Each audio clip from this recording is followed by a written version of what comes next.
নমস্কার, সাবনাভিক নিউজ নেটওয়ার্কে আপনাদের স্বাগত। 6 দিন পার প্রশাসনের দ্বারস্থ হয়েও মেলেনি সুরাহা। এখনো নিখোঁজ একই গ্রামের 3 ছাত্রী। মালদার ইংরেজ বাজার ব্লকের কোতোয়ালি অঞ্চলের মিহির দাস কলোনি পাহাড়পুর গ্রামের ঘটনা।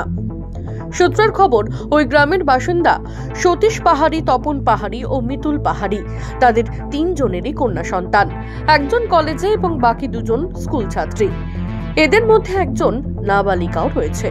কেউ বা কলেজ, কেউ বা স্কুলে যাওয়ার নাম করে বাড়ি থেকে বের হলেও তারপর থেকে আর কেউ বাড়ি ফেরেনি। নিখোঁজ ছাত্রীদের খোঁজ এখনো মেলেনি। অবশেষে সারাদিন খোঁজাখুঁজির পর কোনো উপায় না পেয়ে পরের দিন অর্থাৎ মঙ্গলবার ইংরেজবাজার থানায় 3 ছাত্রীর পরিবার লিখিত অভিযোগ দায়ের করলেও 6 দিন পার এখনো পর্যন্ত তাদের কোনো খোঁজ খবর পাওয়া যায়নি। পরিবারের অভিযোগ, পুলিশের কাছে বারংবার অভিযোগ জানানো সত্ত্বেও, বারংবার যাওয়া সত্ত্বেও পুলিশ এই ঘটনা নিয়ে কোনো গুরুত্ব দিচ্ছে না। 9টার সময় আমার মেয়ে বের হয় কলেজের নাম করে। তারপরে মানে যখন আসার টাইমটা চলে গেছে, আমিও তারপর খোঁজ করি, তো সুইচ অফ, মোবাইল দুটো মানে 4টা-5টা থেকে সুইচ অফ হয়ে আছে। তারপরে শুনি যে পাড়ার আরও 2টো মেয়ে নাই। তখন আমরা একমত হয়ে মঙ্গলবারে থানা যাই। থানাতে গিয়ে করে আসি, দরখাস্ত কেস টেস করে আসি। তারপর থেকে আর কোনো খোঁজ খবর নাই। পুলিশ আসেনি, পুলিশ না কোনো খোঁজ খবর পাইনি। পুলিশ থানা থেকেও কোনো খোঁজ খবর এখনো পর্যন্ত দেয়নি। আজকে 5 দিন। 5 দিন পুলিশ আপনাদের সঙ্গে যোগাযোগ করেছে? না, কোনো যোগাযোগ করেনি। কি যোগাযোগ করেন? পুলিশ থানা থেকে। তো আপনার কি মনে হচ্ছে আপনার মেয়েগুলোকে মনে হচ্ছে কেউ না কেউ লোভ দেখিয়ে নিয়ে চলে গেছে, কিডন্যাপ হয়তো, অপহরণ হয়তো হয়েছে। এই এলাকাতে এরকম ঘটনা হয়েছে না, কোনো দিন হয়নি। ঘটেছে না, কোনো দিন ঘটেনি, এরকম ঘটনা কোনো দিন ঘটেনি। আপনারা কেমন আছেন? মেয়ে চলে যাবার পরে আর মানে বাড়িতে কোনো চোখে ঘুম নেই, খাওয়া দাওয়াও নেই। মেয়ের কথা সব সময়। কি চাইছেন এখন? কি মনে হচ্ছে আপনার মেয়ে কোথায় আছে? মেয়েটা যেন বাড়ি আসুক। কি যাচ্ছেন? আবেদন কি করছেন? পুলিশকে কি বলবেন? কি যাচ্ছেন আপনি? এত কষ্ট চাইছি যেন কোনো রকম করে খোঁজ খবর করে বাড়ি নিয়ে আসে, যত তাড়াতাড়ি নিয়ে আসবে, ওটাই চাইছি। এলাকা থেকে 3টি মেয়ে নিখোঁজ হয়ে যাওয়ার ঘটনায় যথেষ্ট আতঙ্কিত স্থানীয় বাসিন্দারা। প্রশাসনের ওপর ভরসা রাখতে পারছে না, সাফ জানালেন তারা। যেভাবে নিখোঁজ হয়ে গেছে, এটার জন্য আমরাও খুব দুঃখিত, বা আমাদেরও জানে ভয় আছে। আমরা গ্রামে চলছি ফিরছি, আমাদের আত্মীয় স্বজনের ছেলে মেয়েরা আছে, আমরাও খুব দুঃখিত আছি।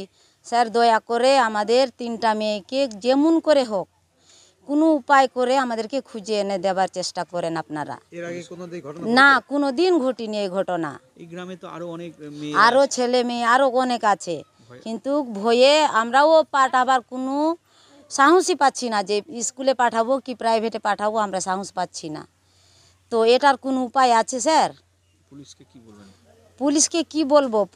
পুলিশকে তো বলছে যে ওর গার্জেনগুলো গেছে থানায়, থানা থেকে তো কোনো পুলিশ এসে যোগাযোগ করিনি বা বলিনি বা খোঁজ নেয়নি, কিচ্ছু বলিনি আমাদেরকে। তাহলে আমরা কিভাবে থানাকে আমরা বিশ্বাস করব বা জানবো যে আমাদের সাথে আছে পুলিশ বা থানা আছে আমাদের হাতে, বা আমাদের মেম্বার প্রধান আছে আমাদের সাথে? কিছুই তো আমাদের সাথে কেউ তো যোগাযোগ করেনি, আমাদেরকে বলিনি, আমাদেরকে কিচ্ছু বলিনি, কিছু সাহস দেয়নি। আমরা খুব দুঃখিত এই 3টা মেয়ের জন্য। আমাদেরও খুব জানে ভয়, আতঙ্ক হয়ে আছি। তো এটার কোনো উপায় আছে কি নাই? আমরা কার কাছে গিয়ে এটার উপায়টা বের করব?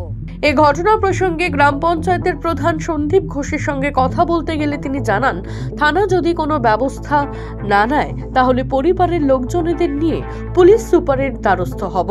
এটা জানি, আমি সেখানে গেছিলাম। আমি তাদের পরিবারের সঙ্গে, একটা পরিবারের লোকের সঙ্গে দেখা হয়েছিল আমার, যে ওনার বয়স 14 বছর বয়সী। ওনার বাবা প্রাক্তন আমাদের মেম্বার ছিলেন আর কি, মিতুল পাহাড়ি। বাকি 2টোর সঙ্গে আমার দেখা হয়নি। আমি প্রশাসনেও গেছিলাম, থানাতেও গেছিলাম। আজকে আমি দুবারে সরকার আসে বলে সারাদিন ব্যস্ত ছিলাম।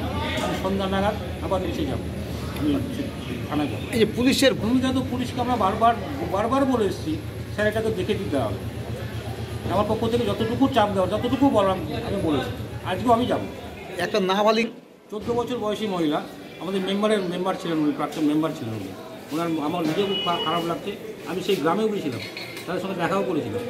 একটা কলেজ ছাত্র। হ্যাঁ, তার সঙ্গে একটা কলেজ ছাত্রী আছে। আমাদের পঞ্চায়েত অফিসেও এসেছিলেন। আপনি তো আজকেই যাবো আমি, এটা দেরি করা যাবে না, আজকেই আমি আবার যাবো, আবার বলবো এটা ভালো করে দেখে দিই। অবশ্যই এখান থেকে যদি না হয় এসপি সাহেবের সঙ্গে এসপি সাহেব দ্বারস্থ হবো। অপহরণের আশঙ্কা করছেন তারা। অসহায় অবস্থায় আতঙ্কে অনিদ্রা অনাহারে দিন কাটছে সেই নিখোঁজ 3 ছাত্রীর পরিবারের। তানুজ জান, 7 অ্যাওয়েক নিউজ, মালদা। সমস্ত খবরের আপডেট জানতে লাইক করে সাবস্ক্রাইব করুন 7 অ্যাওয়েক নিউজ। সেই সঙ্গে বেল বাটন প্রেস করতে ভুলবেন না। আপনাদের একটা সাবস্ক্রিপশন আমাদের জন্য অত্যন্ত মূল্যবান। জয় হিন্দ।